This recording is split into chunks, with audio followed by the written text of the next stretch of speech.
All right, Kathryn Janicek, welcome to the show. Thanks for having me, Lisa. It's so good to see you, and I am so anxious to introduce you to our listeners because I think that what you do is just fascinating and so helpful for so many people. Let me set the stage. Kathryn helps people overcome the thing that they fear more than death, and that is public speaking. But the reason that I invited Kathryn to the show is because when I have conversations with Kathryn about speaking, she goes into all these different areas that are just so much more than speaking on a stage. And so, what I'd really like to start with, Kathryn, is I want to talk to you about what really matters most when you are doing your work and you're helping people with speaking. I think about it more as you're helping communication, you're helping them with executive presence, you're helping them with language, you're helping them with confidence. Like there's so much that you do. So, can you give us a little bit of a overview on how you help people, and then maybe can you prioritize the two or three things that people really need to double down on?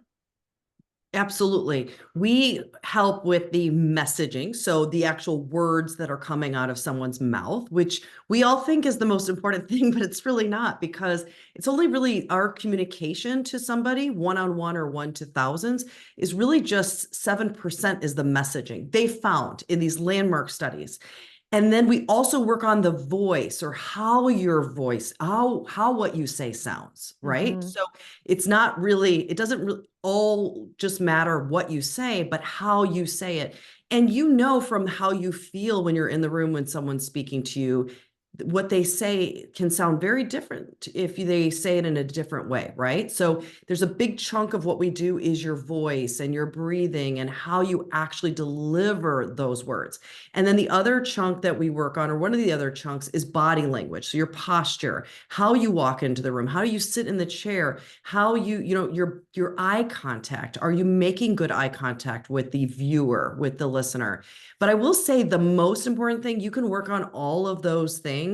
But if your mindset, if your wellness piece, if the thing that you can't delegate in this world isn't taken care of by you, by the CEO, by the business owner, by the founder, then all those other things are really, they're just afterthoughts if we don't work on the opportunity of just saying, what's stopping you from saying yes or putting yourself on bigger stages or going after more funding or bigger contracts or all that. And that's mindset or wellness, like taking good care of yourself and making sure that you're confident and you're sharp too.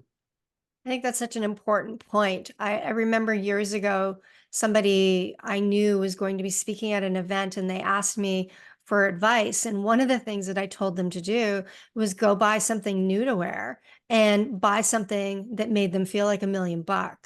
Because I said, the last thing you want to be worried about or feeling uncomfortable about is how you look when you step on stage.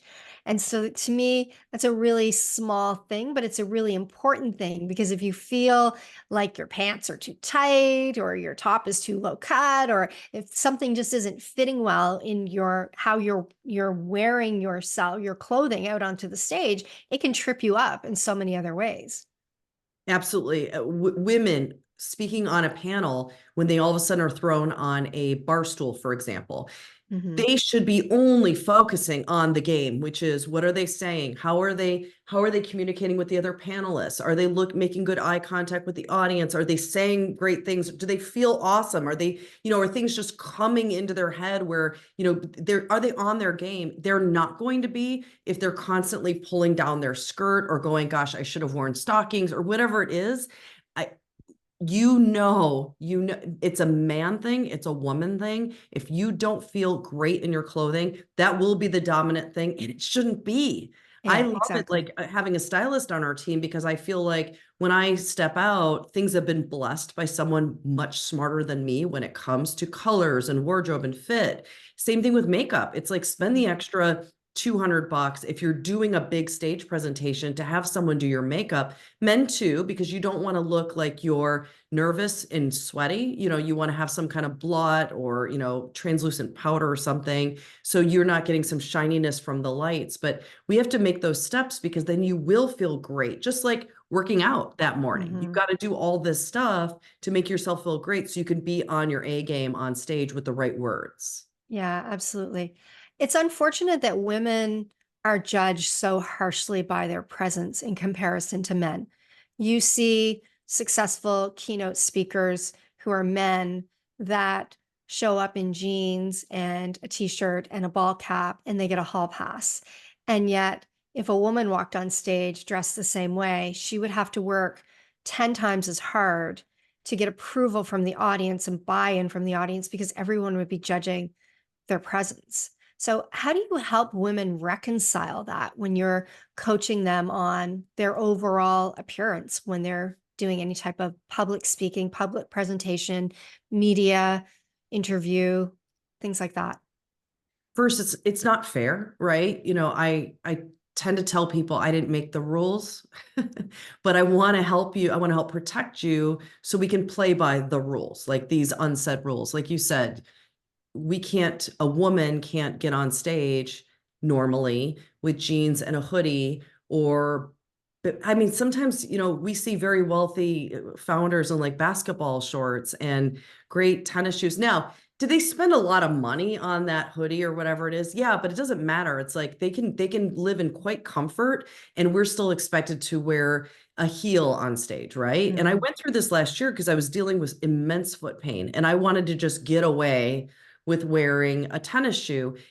And I will say that that's becoming more and more acceptable on stage for women. It just has to look a certain way, right? Mhm. It can't look too much. It can't look like the gym shoe that you wear literally at the gym. So we are making waves, which is nice with style. Like there's things that are coming in where I'm seeing female founders and CEOs wearing awesome stylish tennis shoe on stage Mhm. with a dress, with a skirt, with a pant. And that's great. And I love it because Mhm. I want them to feel that incredible energy on stage and not be in foot pain. The first and foremost is that you don't want to be in pain for style because that will impact your speech dramatically or your panel or your keynote or whatever you're doing, or if you're emceeing it, or if you're just honestly presenting in front of your team that day or the board or going in and asking for money from an investor, you have to feel great. So if you're in incredible foot pain, we all know how that ends up hurting your entire mood of Yeah. the day. Yeah, So because you can't think. you have right. So at the end of the day, you have to choose what's going to make you, like you said at the beginning, feel great. Mhm. And we have to work within these norms, right? These societal norms, because women in the state, in the audience will judge us. And unfortunately, it takes, like you said, a little bit of time then to get over what we may or may not be wearing that is right or Mhm. not right for them to actually hear us. And that's why so much of what we do is cutting out distractions so people actually hear our message. Yeah, and I think you're right. It is nothing but a distraction. And if you're a woman and you're listening to this, stop judging other women by the way they're dressed. Because if Yes. we all stopped, then we'd make it a lot easier for each other, right? So, okay. So talk to me a little bit about what are some of the things that matter most for people when they're thinking about wanting to improve their speaking, presentation skills. Like I know the work you do is not just about stage speaking, it's so much more than that. So, what are some of the things that people really need to be thinking about if they want to improve their presence, they want to improve how they convey their message, they want to have more of that confidence when they are delivering their message? First is you're a pretty good coach of yourself. If you're watching this, if you're listening to this, you probably will know if you do one thing, you will know what you need to tweak. So you don't necessarily need to hire a public speaking coach or a media interview trainer or a, executive presence coach. What I'm seeing that people don't do is they don't watch themselves. So they don't record that webinar and then or it's recorded and when they get to me to the point where they know they need help, I ask, well, how often, did you watch your last 3 presentations or meetings, just a meeting on Zoom or WebEx or whatever? And they say, oh my God, no, I don't want to watch myself. And it's like, well, here's an example. When we go to the gym, we stand in front of mirrors and we lift to see, okay, do I have the right form? This is a good example. It's like, do I have the right form? I do deadlifting and I'm trying to make sure that when I bend over, my back is still straight, because if I don't do that, my lower back will hurt. And I noticed that if I don't have the correct form, I will hurt something. So we do that in the gym. So why don't we brush our teeth in front of a mirror to make sure we get all the, the stuff? Like, why aren't we watching our videos back? Why aren't we watching our performance back to see, do I bite on the bottom of my lip when I'm waiting for that question to be answered, right? Or when I'm waiting for that question to be asked? Am I so nervous about what are they going to ask? I'm biting at the bottom of the lip. I see that with men and women all the time. Am I looking all over the place am I looking down when I should be looking at the audience who's watching me?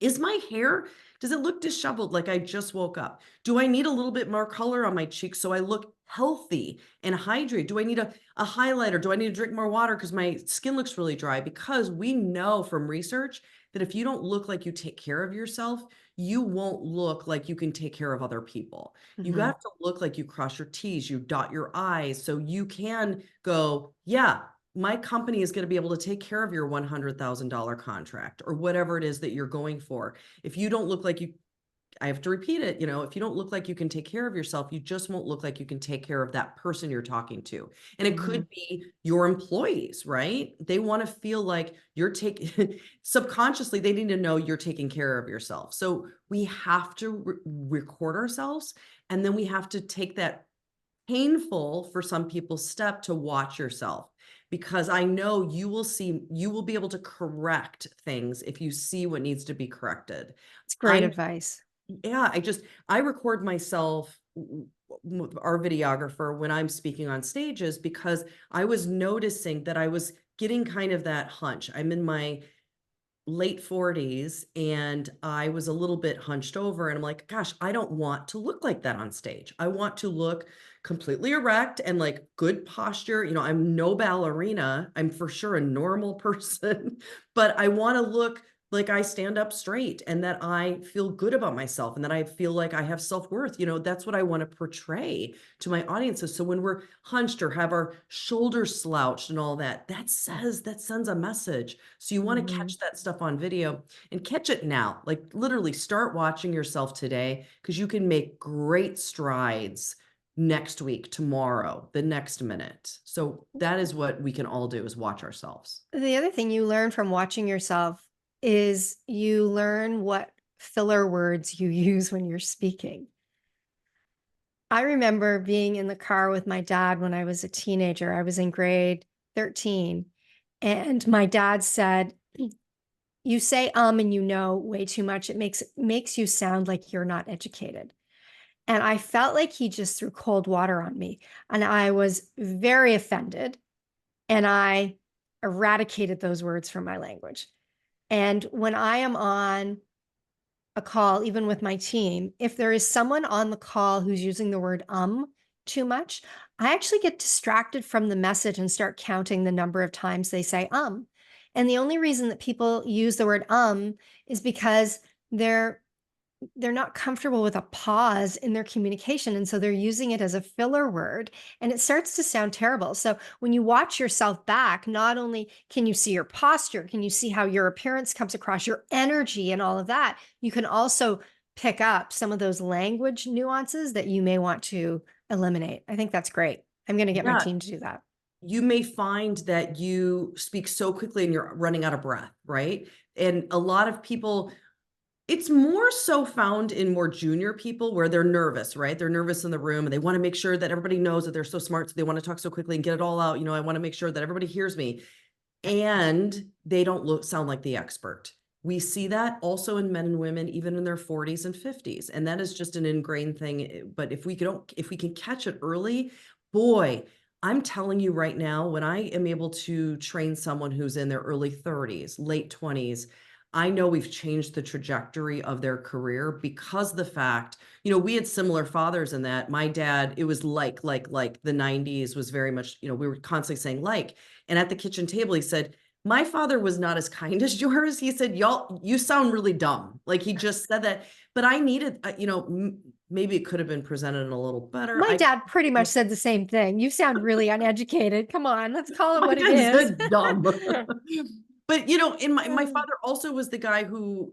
asked me once to put books on top of my head to walk straight. He wanted to protect us and make sure your dad, my dad, make sure that we could excel in our careers, because he knew that your dad, my dad, knew that those things were important. People judge you.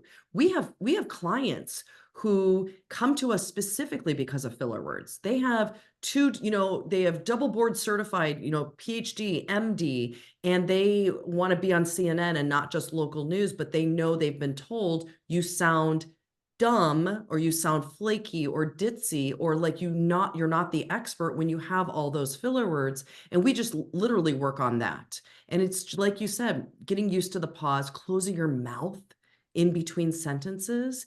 And wow, it's you didn't get another degree, but all of a sudden you sound so much smarter. So you can catch those things in that recording too. I love that. I really love that. So, where should people start if they are scared of public speaking? So, you said we're really good at coaching ourselves. So, somebody knows that they're not effective when it comes to public speaking, whether it's on a stage, in front of their team, in front of the board, or on TV. They know they're not good at it and they're scared of it. They're nervous. Where should they start to build confidence to be able to do this in such a way that doesn't freak them out?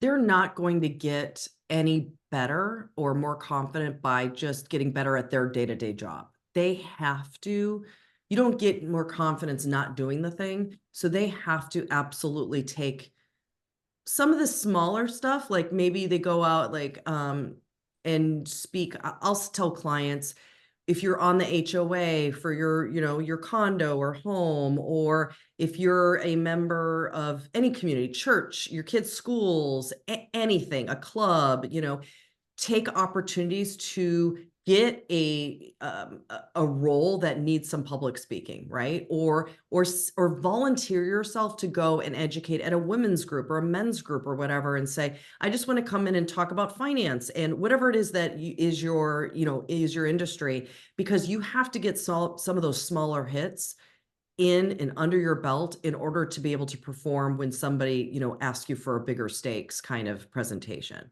But you're going to get better and better and more comfortable by doing those. And again, it just could be, I'm a part of this association and I want to teach them how to invest better and grow their IRA or whatever it is. Just go in and start in some small groups teaching what you know, and that way you can really build that confidence, because you're going to be nervous those first 2 or 3 times. We tell folks who actually want to make money speaking that you can't just go and expect to make money speaking tomorrow. You could be a genius in what you do, but we have to get some of those unpaid things first so you can, well, first build a highlight reel and all that stuff, but also make sure that you get good at doing that thing and you feel supernatural, where you don't cause anxiety for the audience. Because when we're new at anything, we're nervous and we make audiences very nervous. And that's one thing we don't want to do, is we want the audience to feel so relaxed in our presence that they're constantly just able to absorb what we're saying. What about Toastmasters? Is that something you recommend or you don't recommend for people? I recommend anything, honestly. If it makes you feel good and it's at your price point and you want to, and you get that practice, the thing that if someone truly, truly is trying to, like, they're at a level where all of a sudden they have to give a speech tomorrow, I don't say Toastmasters, because the fact that you need one-on-one coaching. You actually need somebody to see you, diagnose right away the 2 things you need to work on to move that needle, instead of going in and having a bunch of people who are not experts, coach you, because it's not one-on-one with an expert who's done it. It's more of a group kind of training, which is awesome. That's why I say, like, do anything, do anything. But if you're looking to move the needle quickly, you're really going to need one-on-one. Yeah, for sure. For sure. What has being an executive producer taught you about helping other people speak and present themselves better? I was an executive producer for broadcast television news, and my job in that job, I was rated on how we kept the audience every minute. Can you believe that? We actually saw the next day, when did somebody stop watching us? And nowadays, you know that this exists, right? YouTube. You can watch when the second when somebody actually tunes Right. out of your YouTube video. We have all of that, but years ago, and it was just people would watch, and there were boxes on some of these TVs that would actually give you this readout. So, I mean, for 25 years, I was judged on whether these millions of people in Chicago, Detroit, and markets across the country, did they tune out? Did they stick around after the commercial break? Did you give them enough to stick around for a 2.5, 3 minute commercial? I mean, that is high pressure. So I had to learn how to make my talent as appealing and engaging so they kept the audience even through a long commercial break, right? So that's what it taught me, and how to write to make sure you're appealing, the physicality of all of it, the visuals, the sounds, what kind of sounds should you use? What stories do you pick throughout? In my case now, it's like, what kind of stories do you pick throughout your talk to captivate the audience? Same thing with television. What kind of stories do I put in this newscast to make sure that somebody actually is going to want to watch that? And that's really hard when you're thinking about millions of people. Did you have to coach and guide the people who work on the news, like the newscasters? Did you have to coach them and guide them on their performance in order to improve customer retention? Yes. So I was in their ear. So when they're on the air, I'm in their ear feeding them information or telling them to fix their necklace or move their hair or come on, like smile. I know it's 5 in the morning, but we got this. Like, so you're constantly in their ear and you're learning, side note, like exactly when to drip this information into somebody so they can actually retain it and keep talking, right? Because you're like talking to them while they're communicating. So it's Right. a really cool, I mean, I miss it. The intensity of being in the booth and feeding someone information so they can be as engaging as possible to millions of people. That was a huge rush and really, really fun.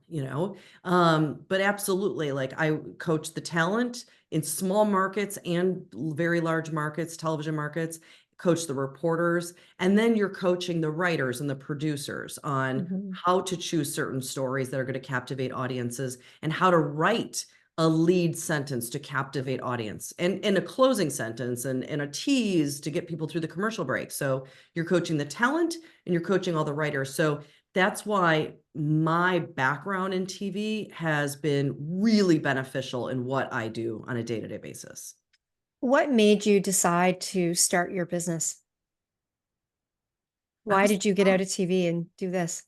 Lisa, I was laid off by a network. Journalists are being laid off day-to-day basis right now. And it honestly started in the 90s, lots of cutbacks when it comes to print journalism really started in the 90s. And I remember because I wanted to be in print, like that's all I wanted to do in seventh grade, I was on my school newspaper.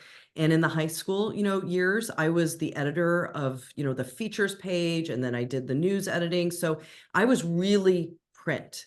And then my father said something my junior or senior year, and he said, I just don't see any future in print news. Like this was 1997. Like good for him. And it was kind of like a bubble burst for me because I really wanted to do that. But then I found television news. And honestly, 15 years later, like television news is also, I mean, it's major Mhm. cutbacks. And that's what I found. I was at a network, I was VP of news, and it just, there were cutbacks. This network was supposed to be a brand new startup. And startups, there's always a risk, right? And it didn't work 2.5 years later, and I was laid off. And I didn't, quite honestly, Lisa, I was in Chicago at the time and I still am. And I wasn't married and I didn't want to move to LA or New York next because that's what the next jump for me. Like for me, that would be, I'm in Chicago. Now I have to go to LA or New York because those are bigger television markets. And I Mhm. didn't want to leave some place I finally was for more than 10 years. And so I stayed. For those who are watching, I thought I'll just start a company. Like, sounds Why like I not? can do that. My father said, why don't you go to DePaul or Marquette, where I graduated from? I graduated from Marquette University, which is a Jesuit college in Milwaukee, Wisconsin. He said, why don't you go and become a professor of journalism at one of these, good Midwestern journalism schools? And I said, yeah, that sounds really hard. I'm like, I don't know if I really want to teach. I remember being a college student. I'm like, I don't know if I really want to teach college students. Like, I just don't, that I don't know if I love that audience. And because I wasn't the best, I didn't really pay attention that much. I think I was really excited to work after college. Mhm. I just didn't pay attention to the teachers. So I thought, I'll just start a company. And it probably would have been a lot easier for me to go and work at a university, but I Not as much fun. I chose the hard route, the challenging route, the white knuckle route, and I'm glad I did. 9 years later, I'm really glad I did. That's awesome. I just had a question in my mind and I lost it. It's going to come back to me. I will say, I listened to the audience. Like, people, just as soon as I was laid off, people reached out to me and said, could you media train me? Could you get me Mm, ready for television, CNN, local news? You coached me so well when I was on your show. Could you do that for me professionally? And so it's what we know as business owners is like following demand. And I remember taking micro econ it was like my sophomore year in high school. And I remember specifically, like, no matter what, follow the demand, like follow hmm the demand and fill the demand. Okay. And Lisa, I think we've talked about this before. I've definitely talked about it with other entrepreneurs is they don't teach entrepreneurship in high school. And I No. feel like that was just a void. And I didn't know it was an option until all of a sudden I was laid off at 37 years old. And I'm like, what am I going to do? I want to stay here. I don't want to work for another corporation. So I'll start a company, but I knew nothing about doing it. Right. But what I did remember was in micro econ is that follow the demand. And one person, it just took one person to ask me, will you media train me? And then all of a sudden it became more and more and more. And then I put out my shingle, right? Created a very cheap website for $2,000. And I did media training. But then every CEO asked me, boy, you just got me ready for this kind of this conversational style speaking on television, giving that soundbite, wrapping it all up into 30 seconds or 20 seconds. Can you do this for my executive team when they have to present to the board or when they need to go to JP Morgan and ask for, investment? And I said, okay, that's great. And it's public speaking coaching. So Right. now our company 9 years later is actually a majority is that public speaking. So speaking to one person or speaking to many, but not speaking on television just because the majority of people are not going to be on CNN or MSNBC or Bloomberg News tomorrow, but they do. Every single person needs to have a conversation and grow a relationship online like hmm this, and land a sale or present on a stage or present at their annual meeting or whatever it is or in front of the board. And so that's only why our numbers are so skewed towards the public speaking, even though I truly are, my personal expertise is for sure that media coaching, but see how it absolutely relates to that public speaking. So it was easy for us to take over that space also. Yeah, that's great. You have a passion project called Have Your Voice Heard. Can you tell us a bit about that and tell us why that matters to you? Yeah, we are now the trainer and coach for 5 medical associations. So like the hmm American Dental Association, College of American Pathologists, and so many other medical associations here in the United States. I noticed though is when I do this coaching, when they hire me, you get like 15 people at a time who you can train in that they have the budget for at these associations to train in that year, or you're only coaching the president of that association. And I couldn't help to wonder, what do all the other people get? What about the other dentists? What about the other pathologists, these doctors, these physicians? What about the other plastic surgeons or all these people who truly need this kind of great training on how to present big things to their patients, how to hmm have better bedside manner, how to make sure their message is heard by the patient. So they actually have, I want the patients to hear doctors and then actually do the things the doctors want them to do, right? Half the time, though, it's really in the delivery. You know, Mhm. did they take the time? Did they wait until that person was really ready for that information? You know, did they adapt their communications to that patient at where they were at that moment? And so, and honestly, I didn't see a lot of men in these rooms, or women in these rooms too. I saw a lot of men. Mhm. So and as I dug more about starting about 2 or 3 years ago, I saw there's a vast lack of females in healthcare leadership. And I saw it in the rooms I was coaching. And then as I dug and I saw these studies, and then I saw studies about more and more, if you're seen by a female physician, you're literally, this is not me saying this is studies, you're less likely to be rehospitalized, or you're less likely to die if you are seen by a female surgeon or female physician. And we have a lot of female physicians, we have surgeons who are one-on-one clients with us.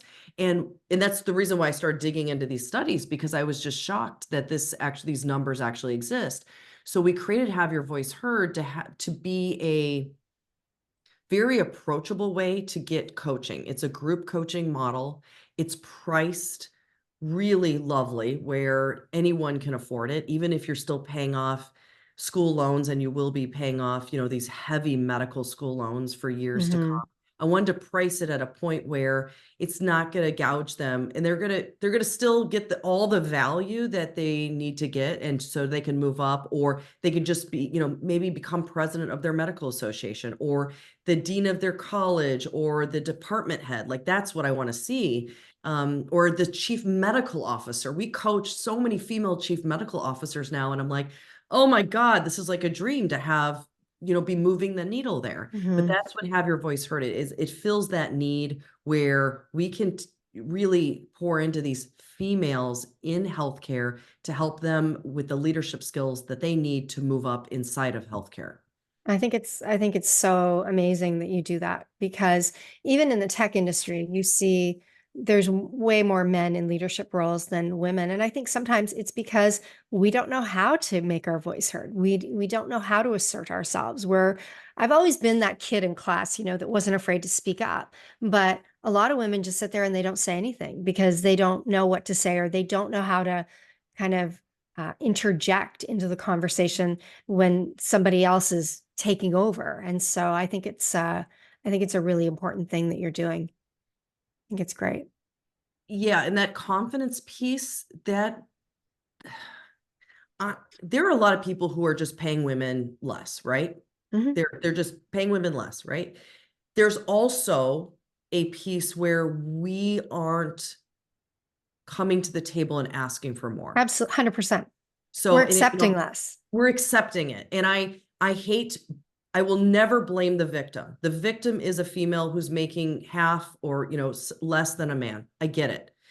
Can we do more as women to make sure we know our self-worth and ask for more?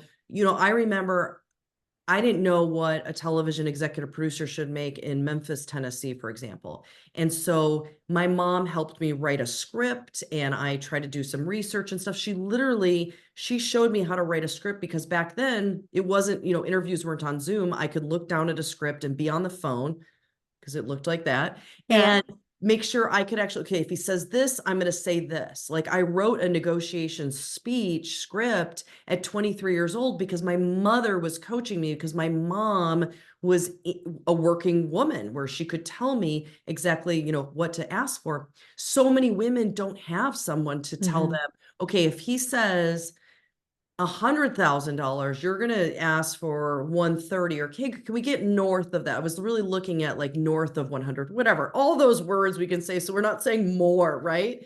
But like, I was really thinking, a little south of 150, whatever we can say, but, and look at the benefits and ask good questions. Like, and I will tell you, some of this is also because women are taught not to talk about money. My Right. mother said, even though she was coaching me on this negotiation piece, she also showed me that we don't talk about salaries or what we make, because I remember asking my parents questions like this. What do you do at work? How much do you make? And I was told it was none of my business, right? But how does that teach someone what a salary should be at a certain Right. level? And so Exactly. more of us women, I will never forget, it was 2 years ago. We have an employment lawyer, like a lot of companies have. Mhm. And my lawyer asked a bunch of women to dinner. We sat there. She sat at the head of the table. And I got to tell you, she may have a little bit more testosterone than some women. It was great. And I'm only saying that because we're finding out so much more about what testosterone does, for men, and supplementation for women, and how, sometimes some of us can be a little short on it. And that hormone replacement therapy can be really helpful. Right. So I look back and I'm like, wonder like, because she just got right into it. She said, you know what?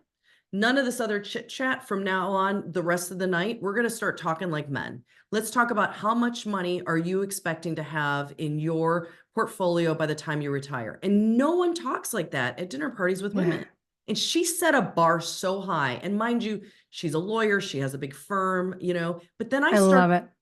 I loved it. And she set this number that was so high that I never, ever imagined I could ever have at 65. And then I went home and I said, why can't I? Why can't I? Just because she's a lawyer and I'm not, does that mean I can't have it? Why was I putting, and it was so neat to hear that high number. She said 15 million. And I never thought that. Like I thought, it was, sometimes you're taught like one or two per person, 1 or 2 million, and like you're good, right? Per adult. So if you're married, maybe you need 3 million or 4 million, and so hearing that huge number, I was like, well, I need to set my targets higher. So we Right. all need to help each other set our targets higher, right? Yeah, absolutely. Absolutely. I love talking about money. I love talking about money. I love talking about investing. I love talking about, net worth and all that stuff. Like, I think it's so important. And you're right. Most women don't talk about it. And most women are not as aggressive in the fee structures that they put together as they should be for the work and the value that they provide. But that's a whole other conversation. So, um, Kathryn, this has been great. I feel like I could have you back and just pick your brain on all the subcategories. Like, talk to me about, how do you prepare to speak to the media? How do you prepare to speak to the board? How do you get great at doing a stage presentation? Like, there's just so many avenues that we could go down, but we don't have all day today. So I'm going to wrap this up by asking if you have any questions for me, even just one question before we wrap up. Yeah, because like you just said, I could talk to you all day, because normally the tables are turned and I'm constantly asking you questions, right? So you, as a business owner, Mhm. and how when you're a service-based company, how do you scale yourself? We just talked about, like, gosh, I want to set myself, my sights on 11 million in my retirement someday, or whatever. Like, if I'm going to set this goal, but when you're a service based, when sometimes, your time, your money is kind of being traded by hours or whatever, how do you scale yourself in a company like that? And I think this is a helpful question for everybody who's service based. Well, when I first started my company, I knew that I needed offers that were one-to-one, one-to-many, and zero-to-many, essentially. And one-to-one is essentially the work that I do, the one-on-one work that I do with clients. One-to-many is work that I do with a group of clients. And zero-to-many is work that I don't do with a bunch of people, but my team does it and they fulfill the work. And so I always looked at, how do I scale in terms of the work that I do versus the work that somebody else does. So that's the first thing. Really figuring out, how do you pull yourself out of doing the work and have a company that still makes money. So if I ended up, I don't know, sick and in the hospital for a month, could my company still make money? If I ended up going on sabbatical for 3 months, could my company still make money? And the answer is yes. The second thing that I did that I think is really, really important is monthly recurring revenue. So we created different service offerings that are all hinged to a monthly payment.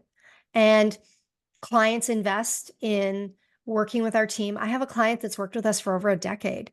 Mm. So over a decade of monthly recurring revenue adds up to a lot of revenue. It also creates stability inside of the company, because the beginning of the year, you can look at what money you already have pretty much locked up for the year and see how you're going to do. And it makes it a lot easier to then build on top of that. And then culturally, one of our really big focuses is on retention of our client base. I came from the wireless industry.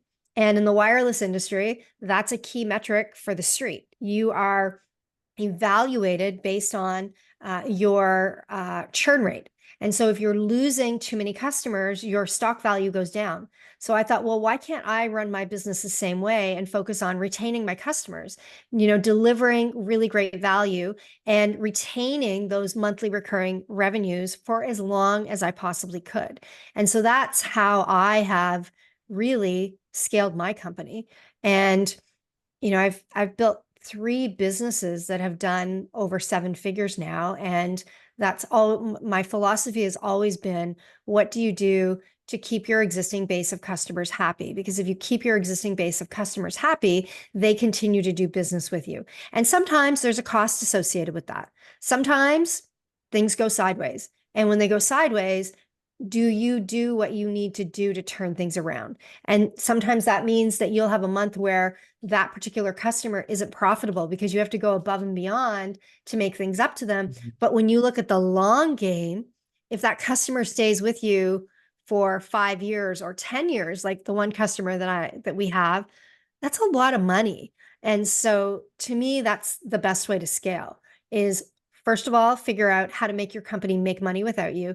And second of all, figure out how to have a service offering that is repeatable on a monthly basis where people will stay with you for years on end, because then you're just stacking, you're adding every year. You're not starting from zero again.